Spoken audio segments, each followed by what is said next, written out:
slide pertama. Jadi ini adalah briefing teknis peserta seleksi penerimaan mahasiswa baru.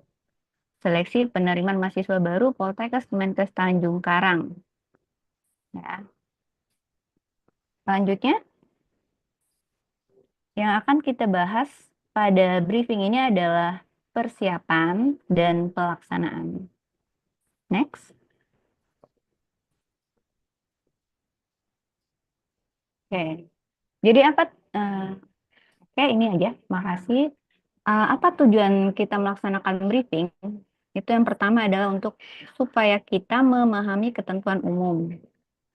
Yang kedua, agar kita memahami ketentuan CBT SPMB. Adik-adik pasti sudah tahu ya CBT itu apa. CBT adalah Computer Based Test. Apa tuh? Ya, mohon tidak bertanya dulu ya adik-adik. Saya tadi kan sudah minta di mute ya, mute dulu. Nanti kita ada sesi diskusi setelah ini. Jadi computer based test itu berarti tes yang dilaksanakan itu menggunakan komputer. Ya. Kemudian yang ketiga, apa tujuannya? Adalah untuk memahami tata tertib pelaksanaan CBT. Oke. Kemudian yang keempat adalah untuk memahami penggunaan aplikasi CBT. Oke. Selanjutnya, waktu ujian. Pada CBT kali ini ada 4 sesi ya. Ini berlaku untuk seluruh Indonesia. Jadi ada waktunya menurut waktu Indonesia Barat, waktu Indonesia Tengah, dan waktu Indonesia Timur. Karena kita berada di zona waktu Indonesia Barat, kita perhatikan saja yang WIB. Jadi pada WIB ini, sesi 1 itu dimulai di pukul 8 sampai dengan 9.30. Jadi 1 jam setengah ya, 90 menit. Sesi 1. Sesi 2 itu dimulai di 10.30 sampai dengan jam 12. Untuk sesi 3, 13.30 sampai 15. Untuk sesi 4, sepertinya kita nggak punya sesi 4. Paling banyak kita sampai sesi 3 ya. Nanti dicek lagi. Sesi 4 ini dimulai jam 16 sampai dengan 17.30. Selanjutnya, oke, ketentuan umum. Nah, untuk ketentuan umum ini akan dibahas apa yang wajib dibawa oleh peserta ujian. Yang pertama itu adalah kartu ujian. Jadi tadi banyak di chat itu yang nanya apa itu nomor peserta, apa itu nomor pendaftaran. Nah, kalian kan nanti akan print ya. Kalian harus membawa kartu ujian yang sudah dicetak. Nah, di nomor ujian itu, di kartu ujian itu sudah tertera tuh nomor peserta atau nomor pendaftaran. Jadi nanti yang di-input di daftar hadir ya, itu kan kami memintanya ada nomor peserta. Silahkan nomor peserta yang terdaftar, yang terdapat di kartu ujian itulah yang di-input. Ya, adik-adik. Kemudian yang kedua adalah kartu identitas. Kartu identitas ini yang ada foto. Bisa Anda bawa KTP, eh, kalau belum ada, atau SIM, atau paspor, atau kartu pelajar. Itu boleh. Jadi kita akan menyamakan wajah Anda di kartu identitas dengan apa yang sudah ada di berkas. Apa yang sudah Anda upload, foto yang sudah diupload itu akan kita samakan, kita verifikasi. Itu gunanya untuk Anda membawa kartu identitas. Kemudian, nah ini ketentuannya. Pas foto yang ditempel itu sama dengan foto yang terdapat di aplikasi ujian. Jadi kita pedomannya apabila ada foto Anda tidak muncul di kartu ujian, kami berpedoman pada foto yang ada di aplikasi kami. Seperti itu. Jadi untuk verifikasi kami melihat berkas yang ada pada aplikasi kami. Seperti itu. Selanjutnya. Nah, ini adalah barang-barang yang tidak diperbolehkan dibawa ke ruang ujian dan ke ruang karantina. Yang pertama itu adalah HP atau laptop atau tablet. Yang kedua itu adalah jam tangan. Yang ketiga adalah kalkulator. Yang keempat adalah alat perekam atau kamera. Yang kelima adalah barang elektronik yang memiliki perangkat penyimpanan. Yang keenam adalah alat tulis. Alat tulis ini ada pengecualian ya. Kami meminta Anda membawa alat tulis berupa penghapus dan eh, pensil. Kemudian itu yang boleh dibawa ya. Jadi alat tulis ini ada yang boleh dibawa yaitu penghapus dan pensil. Kemudian yang tidak boleh dibawa lagi adalah buku referensi, catatan atau kertas, tas atau koper, rokok atau korek atau pemantik api, makanan dan minuman. Ya. Ya, ada satu lagi, maaf saya lupa menambahkan, barang yang tidak boleh dibawa ke ruangan itu adalah barang berharga. Jadi dikondisikan dari rumah ya, misalnya Anda memakai anting, memakai kalung, gelang, jam tangan, itu ditinggalkan saja, tidak perlu dibawa. Karena sebelum Anda memasuki ruangan, kita akan melakukan pemeriksaan melalui menggunakan detektor logam. Ya, detektor logam. Kita pakai detektor logam, jadi barang-barang yang terbuat dari logam itu tidak boleh dibawa. Seperti itu. Oke, lanjut. Ketentuan verifikasi. Ini verifikasi yang akan dilakukan oleh panitia pada saat Anda berada di lokasi ujian ya. Jadi untuk keperluan ini setiap peserta wajib membawa kartu peserta ujian dari aplikasi pendaftaran SPMB dan peserta wajib menunjukkan bukti identitas, KTP, SIM atau paspor asli atau identitas lain yang ada fotonya untuk ditunjukkan kepada pengawas. Ya. Jadi kalau misalnya Anda ada beberapa kejadian di tahun-tahun sebelumnya itu yang membuat repot panitia bahwa Anda hanya membawa kakak. Kakak nggak ada fotonya ya, Dek. Kakak nggak ada fotonya. Jadi yang harus dibawa itu adalah identitas yang ada foto. Bisa kartu pelajar, bisa KTP, bisa SIM atau paspor. Ya, diingat ya. Jangan hanya membawa kakak. Bawa identitas yang ada fotonya. Oke, lanjut.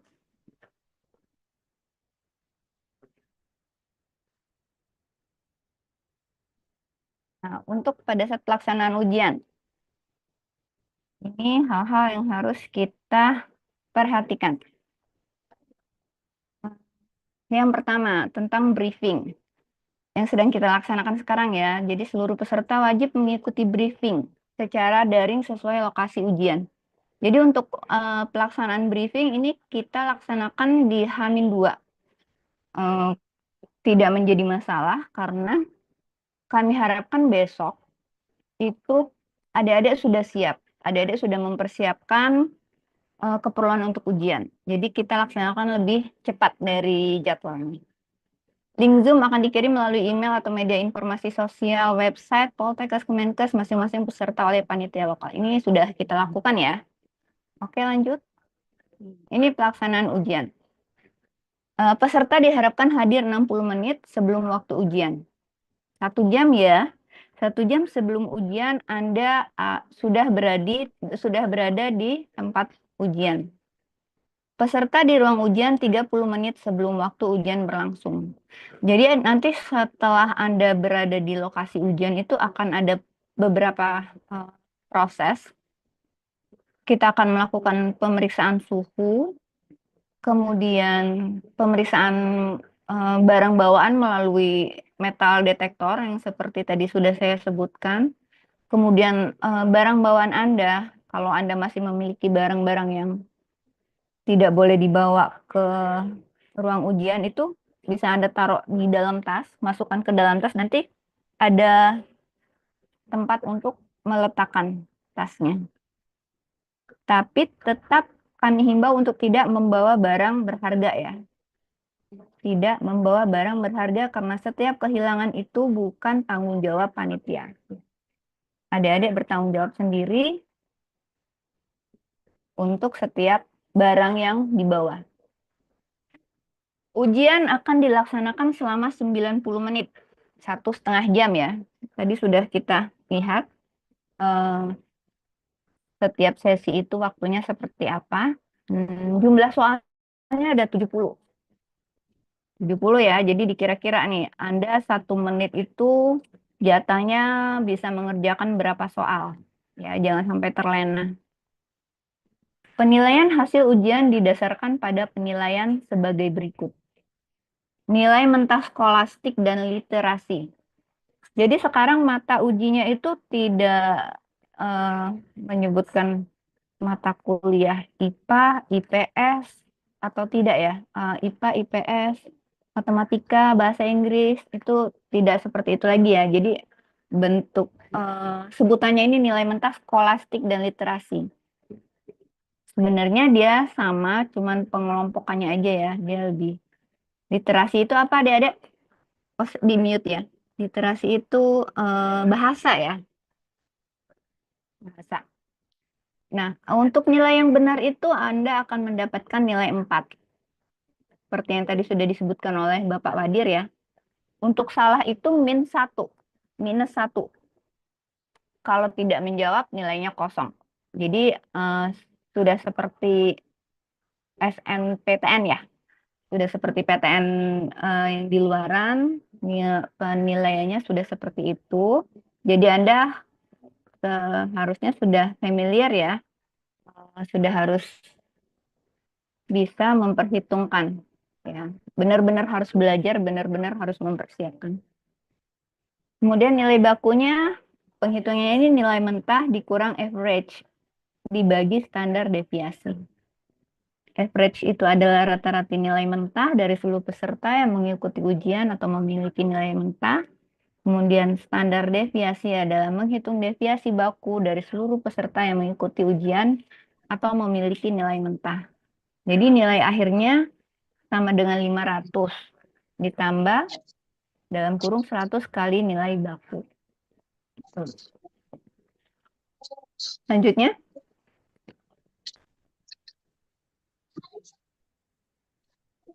nah ini tata tertib ujian. Yang pertama, kita membahas tentang pakaian dulu ya. Peserta mengenakan pakaian berlengan panjang, sopan dan rapi, dan bersepatu. Jadi pengertiannya sopan itu dia rapi, tidak kusut, tidak menampilkan aurat. Jadi walaupun berlengan panjang, jangan yang ketat. Kemeja ya adik-adik, gunakanlah kemeja. Gunakanlah kemeja ya, jangan kaos oblong. Pakaian berlengan panjang berupa kemeja. Bawahannya ini bisa rok, bisa celana. Tapi jangan yang ketat. Jadi harus sopan dan rapi. Dan bersepatu. Gunakan sepatu. Ya. Yang kedua ini membawa alat sholat dan keperluan pribadi. Nah, kita punya musola. Jadi kalau Anda pas di waktu sholat kita ada musola. Bisa digunakan. Yang ketiga, tidak diperkenankan menggunakan kaos oblong berbahan jeans. Ini untuk bawahannya ya, bawahan atau atasan. Jadi nggak boleh ada baju celana atau rok jeans atau bahan kudorai. Bahan kudorai tahu nggak adik-adik? Itu bahannya yang berbulu-bulu. Ya, itu termasuk yang dilarang ya. Kudorai itu termasuk kordorai, kudorai itu sama. Itu termasuk yang dilarang ya. Dan menggunakan sandal jepit. Itu tidak boleh. Menggunakan sandal jepit tidak boleh ya. Bagaimana jika ternyata Anda datang dengan berkostum seperti ini? Panitia akan menyuruh Anda mengganti kostumnya. Ya.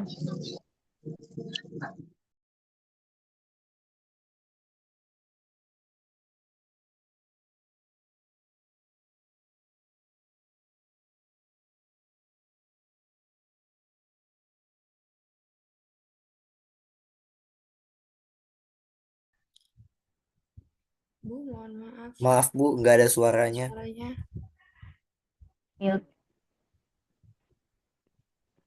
Sampai mana ya tadi? Adik-adik terakhir dengar saya di mana? Pakaian. Bu, berpakaian Pakaian. kudorai, Bu. Pakaian. Oke, baik. Saya ulang dari pertama ya.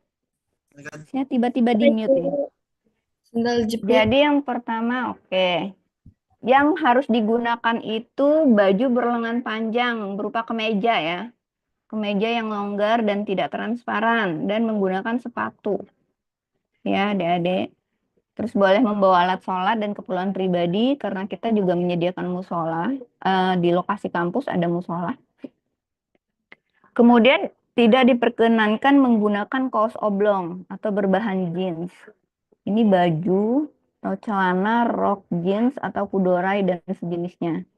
Jadi kalau Anda menggunakan baju atau bawahan yang berbahan jeans atau kudorai atau kordorai, itu kita tidak perbolehkan masuk ke ruangan ujian.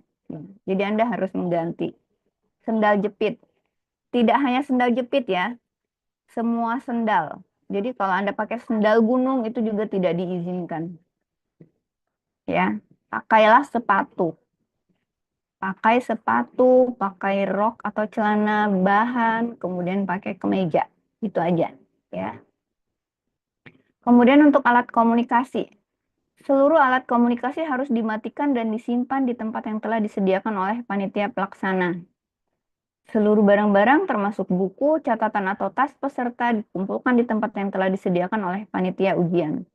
Peserta dihimbau untuk tidak membawa barang berharga yang tidak diperlukan untuk pelaksanaan ujian. Ya. Selanjutnya, oke, penunjuk waktu. Nah, ini kenapa Anda tidak perlu membawa jam tangan? Karena penunjuk waktu itu ada di layar monitor. Dia akan menghitung mundur. Jadi Anda tidak perlu jam tangan. Alat tulis lain, peserta diwajibkan membawa pensil ke ruang CBT. Wajib ya, membawa pensil itu wajib. Dan penghapus. Penghapus boleh dibawa. Penandatanganan dokumen itu akan menggunakan pulpen. Pulpennya disediakan oleh pengawas. Ya, seperti itu. Jadi yang dibawa hanya pensil. Atau penghapus boleh. Penghapus boleh. Lanjut.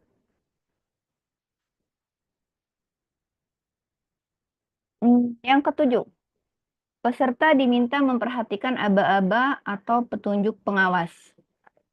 Jadi, Anda nanti masuk ke ruangan ujian, Anda duduk dulu. Nanti pengawas yang akan mempersilahkan,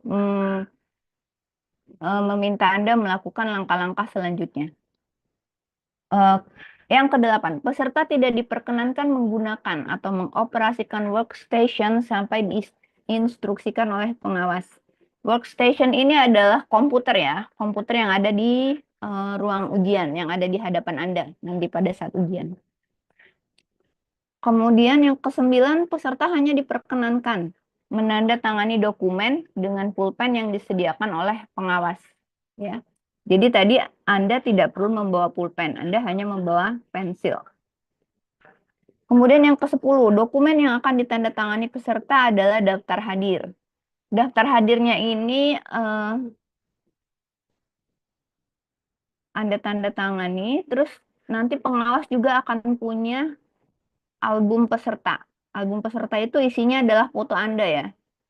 Ada foto Anda, nomor ujian, dan nama. Jadi pengawas akan mencocokkan muka Anda dengan yang ada di situ dengan muka Anda yang asli. Ya, seperti itu. Jadi kalau bermiap jangan terlalu tebal. Ya. Alisnya jangan diubah-ubah. Nanti pengawasnya malah curiga. Ya, adik-adik ya. Kemudian yang ke-11, peserta tidak diperkenankan. Oh iya, kalau Anda berjilbab dipoto, pakailah jilbab juga waktu ujian. Ya, jangan mengundang pertanyaan. Kenapa kamu nggak pakai jilbab? Ini fotonya kamu pakai jilbab. Seperti itu. Ya. Usahakan kondisinya sama dengan foto yang Anda upload pada saat Anda mendaftar. Lanjut nomor 11 ya. Peserta tidak diperkenankan meninggalkan ruang ujian tanpa seizin pengawas. Jadi izin dulu. Anda tunjuk tangan, Bu, izin, saya mau ini, saya mau itu ya. Angkat tangannya. Jangan berisik, angkat aja tangan nanti pengawas yang akan menghampiri. Yang ke-12, bagi peserta yang memerlukan ke kamar kecil atau toilet diperkenankan meninggalkan ruang ujian setelah diizinkan oleh pengawas. Jadi kondisinya akan diawasi ya. Dan timernya tidak akan berhenti. Jadi Anda tidak akan mendapatkan dispensasi waktu karena Anda ke toilet. Jadi usahakan melakukan urusan ke belakang ini sebelum Anda naik ke ruang ujian. Nanti ruang ujiannya untuk CBT 1, 2, dan 3 itu ada di lantai 3 ya. Untuk CBT, untuk lab bahasa itu ada di lantai 1. Jadi sebelum Anda naik ke lantai 3, Anda izin dulu sama petugas yang di bawah untuk ke kamar kecil. Supaya nanti Anda tidak rugi waktunya, karena timer tidak akan berhenti. Yang ke-13, bagi peserta yang telah selesai mengerjakan soal diperkenankan meninggalkan ruang ujian setelah mendapat izin dari pengawas. Ya, ini untuk kasus-kasus yang sangat urgen ya, Dek.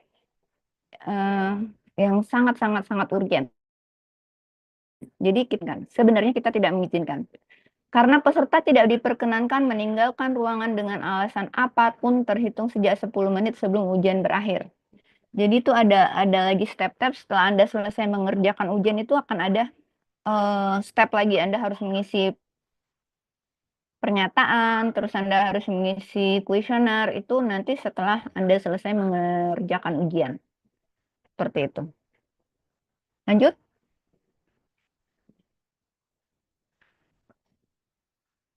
Oke, yang ke-15. Peserta yang merasa menemukan soal yang tidak tepat atau salah dapat menyampaikan kepada pengawas dan akan dicatat di berita acara pelaksanaan ujian.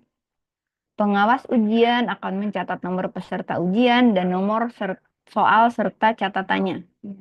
Jadi kalau Anda merasa ada yang salah, Anda jangan ragu untuk memberitahukan kepada pengawas.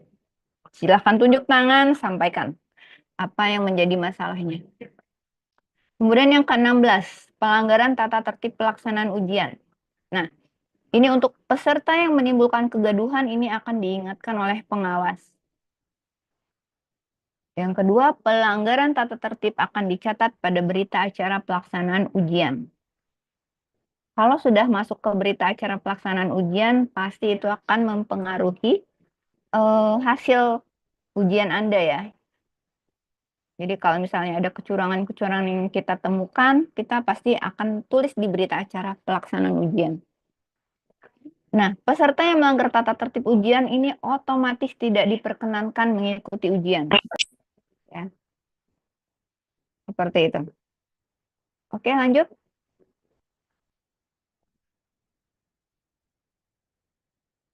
Yang ke-17, ke lantai 3, bagi peserta sesi ganjil. Ini dapat menitipkan makanan atau minuman dan perlengkapan sholat untuk dapat disimpan di ruang karantina. Peserta sesi ganjil ini di sesi 3 ya, dia yang rentan kalau berdasarkan waktu Indonesia Barat ini insya Allah tidak akan mengganggu waktu sholat. Sesi 2 dan sesi 2 akan selesai sebelum waktu sholat dan sesi 3 itu akan dimulai setelah waktu sholat. Jadi kita akan atur supaya Anda tetap dapat melaksanakan sholat zuhur ya. Sholat zuhur di sini akan tetap bisa dilaksanakan. Jadi barang-barang ini bisa disimpan, bisa dititipkan pada panitia. Peserta ujian diperbolehkan membawa air putih dalam botol transparan dan obat-obatan pribadi seperti inhaler di ruang ujian. Dititipkan kepada pengawas lokal. Jadi kalau ada yang sakit, saya harapkan tidak ya. Misalnya dia punya sakit sesak, sakit asma, dia perlu inhaler, boleh dibawa. Atau ada yang menderita yang harus memakan obat-obat anti kejang misalnya gitu, bisa diinformasikan. Nanti obatnya dititip ke pengawas. Untuk yang membawa air putih juga tidak dibawa ke tidak dibawa ke meja ujian. Air putihnya akan ditaruh di meja pengawas, ya. Tapi biasanya tidak di waktu ujiannya kan hanya 1,5 jam ya adik-adik. Jadi kalau yang seperti air putih ini usahakan minumnya sebelum pelaksanaan ujian atau setelah ya. Karena sepertinya akan membuat repot kalau Anda mau minum terus Anda bolak-balik, akan mengganggu proses ujian, mengganggu teman-teman yang lain ya.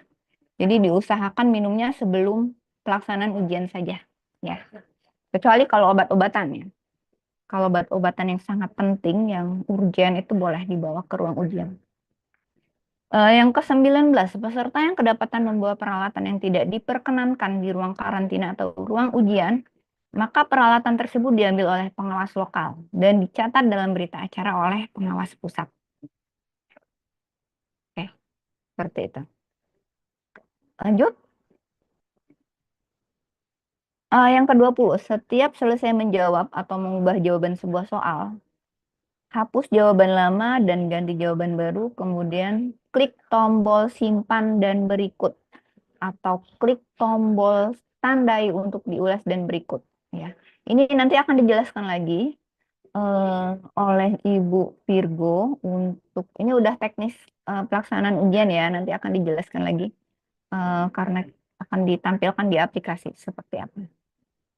Yang ke-21, setelah sesi ujian berakhir karena waktu habis atau karena mengumpulkan jawaban final, semua jawaban akan dianggap sebagai jawaban final yang valid walau ada yang bertanda ragu-ragu. Jadi nanti di aplikasi itu ada jawaban yang sudah fix atau Anda bisa menandainya sebagai jawaban yang masih meragukan. Itu ada pilihannya. Nanti akan dijelaskan lebih lanjut ya oleh Ibu Virgo. Selanjutnya.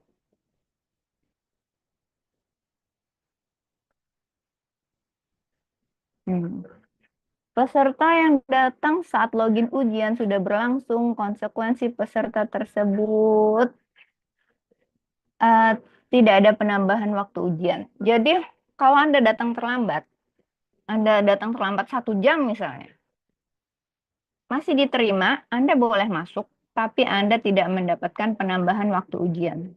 Jadi Anda harus ngebut nih, ngerjain 70 soal dalam waktu, kalau Anda telat 1 jam berarti 30 menit ya. Tuh, 30 menit dari semuanya, dari sampai ke pengisian kuesioner. Jadi seperti yang disampaikan oleh Pak Wadir 3 tadi, jangan sampai Anda terlambat ya. Terlambat itu pasti merugikan Anda. Ya. Karena tidak akan ada penambahan waktu ujian, tidak ada dispensasi. Ya, seperti itu. Lanjut. Nah, mungkin demikian dari saya. Selanjutnya akan disampaikan oleh Ibu Virgo selaku Ketua Unit uh, Teknologi Informasi dan Pengembangan Bahasa yang lebih mengerti mengenai aplikasi pada saat pelaksanaan ujian. Saya kembalikan pada moderator, pada MC. Terima kasih, Bu Rita. Assalamualaikum warahmatullahi wabarakatuh.